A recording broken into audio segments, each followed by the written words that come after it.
السلام علیکم ورحمۃ اللہ وبرکاتہ۔ آپ دیکھ رہے ہیں حکمت میں عظمت، اور میں ہوں آپ کا ڈاکٹر محمد عمران اللہ خان۔ تو آج ہمارا موضوع ہے روغن بادام۔ بادام کے متعلق تو آپ سب جانتے ہی ہوں گے، یہ میوہ جات کا بادشاہ ہے، اور اس کے علاوہ اس سے مختلف بیماریوں کا علاج بھی کیا جاتا ہے۔ تو سب سے پہلے میں آپ کو یہ بتاتا چلوں کہ مصر میں جب کھدائی کے دوران ایک ممی اسے کہتے ہیں جو لاش کو کیمیکل طور کے اوپر لگا کے رکھ دی جاتی ہے تو وہ خراب نہیں ہوتی، تو اس کا جب ہم نے کیمیکلی معائنہ کیا تو اس کے اندر سے بادام کی جو جھلی ہوتی ہے، بادام کے جو توڑنے کے بعد جو باقی بچ جاتا ہے چھلکا، اس چھلکے سے انہوں نے اس لاش کے اوپر لگائی گئی تھی۔ تو اس سے یہ بات ثابت ہوتی ہے کہ بادام کسی بھی چیز کو سڑنے گلنے سے محفوظ رکھتا ہے۔ تو اسی طرح سے اگر ہم بادام کھاتے ہیں تو یہ جراثیم کش بھی ہے، ہمارے جسم میں جراثیم کو ختم کرتا ہے، آنے سے بھی روکتا ہے، اور ہماری ہڈیوں کو اور ہمیں مضبوط بناتا ہے۔ ایک بات تو یہ ہو گئی۔ یہ تو مصر کی بات ہے، میں آپ کو عراق کی بات بتاتا ہوں۔ عراق کے اندر آثار قدیمہ کی جب کھدائی ہوئی تو اس میں سے ایک صندوق نکلا۔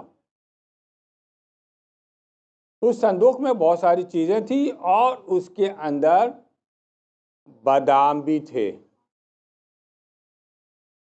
جب آثار قدیمہ کی کھدائی ہوئی تو یہ یقیناً 400-500 سال پرانی چیز ہوگی۔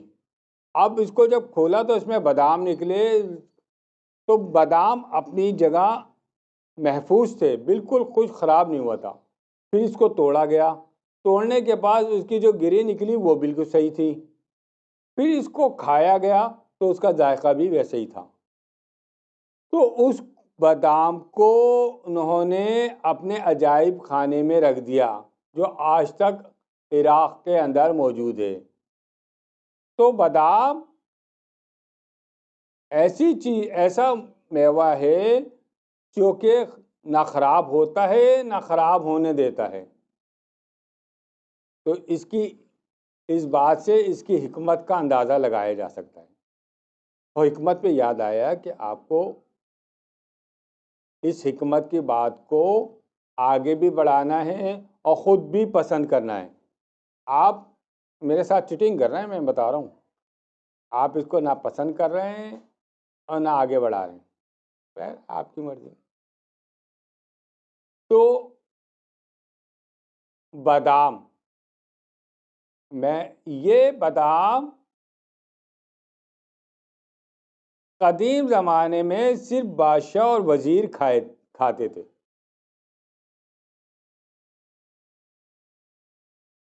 اکبر بادشاہ کا نام تو آپ نے سنا ہی ہوگا۔ اکبر بادشاہ پڑھا لکھا نہیں تھا، لیکن نہایتی ذہین، اور حکومت کے معاملات اس سے اچھا کوئی چلا نہیں سکتا تھا۔ تو ایک دفعہ اس کے وزیر ملا فیضی نے بادشاہ سے پوچھ ہی لیا کہ بادشاہ سلامت، آپ کی یادداشت کی کیا راز ہے، یعنی یادداشت کا کیا راز ہے؟ تو بادشاہ مسکرایا اور کہنے لگا، میں مٹھی بھر صبح بادام کھاتا ہوں، تو یہ آپ کے ذہن کو کشادہ کرتی ہے اور آپ کو ذہن کو بھی مضبوط کرتی ہے بادام۔ اب ہم نے جیسے کہا تھا کہ اس کی حکمت کے بعد میں ہم آپ کو اس سے مختلف بیماریوں کا علاج بتائیں گے۔ اچھا، بادام دو قسم کے ہوتے ہیں، ایک کڑوا بادام اور ایک میٹھا بادام یا شیریں بادام کہلاتا ہے۔ اور یہ بادام امریکہ، اسپین، مراکش، ایران، پاکستان یہاں پہ ہوتے ہیں، اور اس کا پودا بھی زیادہ بڑا نہیں ہوتا ہے، 8 سے 10 فٹ کا ہوتا ہے، آپ آرام سے اس پہ چڑھ کے توڑ سکتے ہیں۔ بہرکیف دو بادام کی قسمیں بتائیں، ایک کڑوا بادام اور میٹھا بادام۔ کڑوا بادام نہایت ہی خطرناک ہوتا ہے، تو اس کی مثال اس طرح سے لی جا سکتی ہے کہ ایک مٹھی بھر بادام کڑوا گھوڑے کو کھلا دیا گیا تو گھوڑا مر گیا۔ تو کڑوا بادام زہریلا ہوتا ہے، اس سے بھی بچنا چاہیے۔ لیکن میں آپ کو بتاتا ہوں کڑوے بادام سے کیا ہم حاصل کر سکتے ہیں، حکمت کی اس میں کیا بات پوشیدہ ہے۔ تو سب سے پہلے بادام کے متعلق میں نے بتایا کہ یہ نہایت ہی مفید میوہ ہے اور اس سے مختلف بیماریوں کا علاج کیا جاتا ہے۔ سب سے پہلے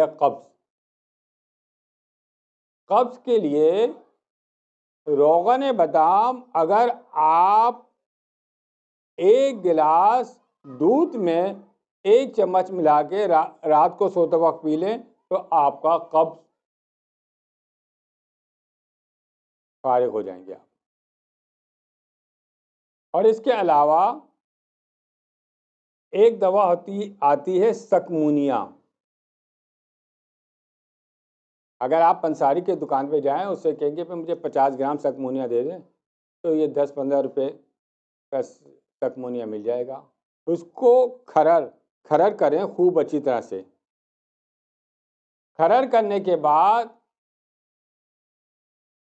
50 گرام بادام ایک ایک کر کے اس کو کھرر کرتے رہیں۔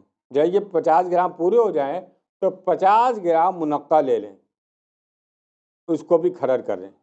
جب یہ مکس ہو جائے، آپس میں اچھی طرح سے کھرر ہو جائے، تو اس کی چھوٹی چھوٹی بلکہ بڑی بڑی گولیاں بنا لیں اور رات کو سوتے وقت 1 گولی کھا لیں۔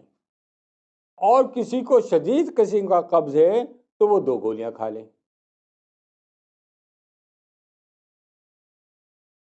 تو اس کا مطلب یہ ہے کہ یہ قبض کشا بھی ہے۔ اگر کسی کی کان میں شائیں شائیں کرتی ہے، آواز آتی ہے، کان بہتا ہے، نزلہ بھی رہتا ہے، تو اس کے لیے کیا کرے؟ روغن بادام 10 گرام لے لے، روغن بنفشہ 10 گرام، روغن بابونا 10 گرام، ان کو ملا کے 1-2 قطرے اس کے کان میں ڈالیں تو اس کی آواز آنا شائیں شائیں اور اس کی اندر جو میل ہوگا وہ بھی باہر نکل آئے گا، سب صحیح ہو جائے گا انشاءاللہ انشاءاللہ انشاءاللہ۔ اب آپ نے اس کی شکل دیکھی ہوگی تو اس کی شکل، اس کی شبیہ آنکھ کی طرح ہوتی ہے، تو یہ آنکھوں کو بھی فائدہ دیتی ہے۔ لیکن اس کا طریقہ کار کچھ اور ہے۔ آپ ایسا کریں، 5 بادام پہلے دن کھا لیں صبح نہار منہ، پھر دوسرے دن 6، پھر 7، پھر 8، اسی طرح 21 کر لیں، اور پھر واپس ریورس گیئر لگائیں، 20، 19، 18، 17 اور 5 پہ لا کے بریک لگ جائے گا، تو آپ دیکھیں گے کہ آپ کی آنکھوں میں وہ چمک اور وہ روشنی ہوگی جو پہلے نہیں تھی۔ اور یہ عمل آپ کرتے رہیں، یہ نہیں کہ آپ چھوڑ دیں، بادام تو آپ کو نقصان تو دے گا نہیں. آپ اسی طرح سے یہ عمل کرتے رہیں کہ 21 پہ آ کے رک جائیں اور 21 سے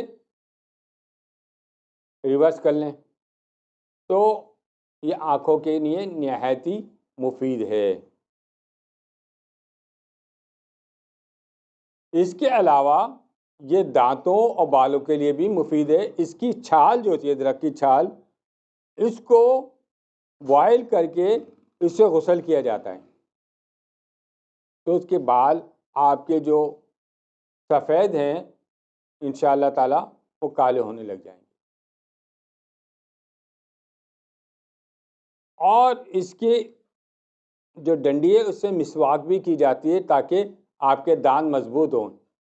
میں نے آپ کو جیسے پہلے عرض کیا کہ جراثیم کش ہے، تو یہ جب ہم اس کی مسواک کریں گے تو یہ دانتوں میں جو جراثیم ہے اس کو رفع کر دے گی انشاءاللہ. اب رہی کڑوا بادام. اللہ تعالیٰ نے جو بھی چیز بنائی ہے اس کے کوئی نہ کوئی فائدہ ہے.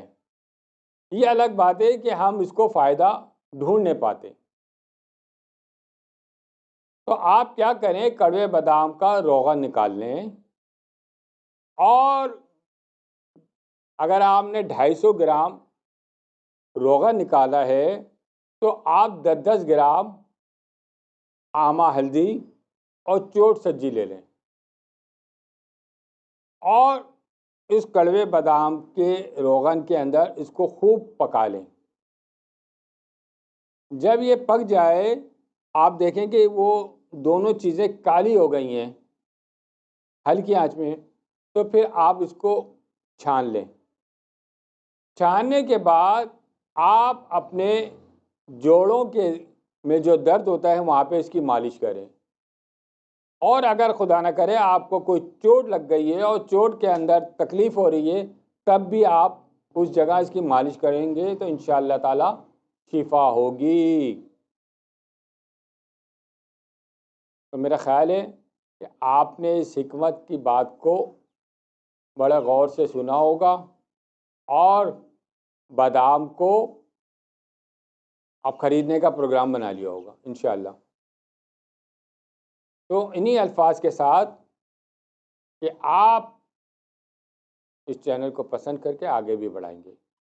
اور اگلا جو میرا موضوع ہوگا انشاءاللہ تعالی، جیسے میرے عزیز محسن نے کہا کہ چیزیں کھو جاتی ہیں، گم ہو جاتی ہیں، ان کا اپنا بزنس ہے تو وہاں پہ چیزیں رکھتے ہیں غائب ہو جاتی ہیں، پیسے رکھیں غائب ہو جاتے ہیں. گھر کے اندر بھی یہ معاملات ہوتے ہیں، اکثر آپ نے دیکھا ہوگا. تو اگلا میرا موضوع ہوگا کہ گم شدہ چیز کو کس طرح سے واپس لایا جائے انشاءاللہ تعالی. تو میں امید کرتا ہوں آپ اس کو پسند کریں گے اور آگے بھی بڑھائیں گے اور اگلی میری ویڈیو کا انتظار کریں گے. السلام علیکم ورحمۃ اللہ وبرکاتہ.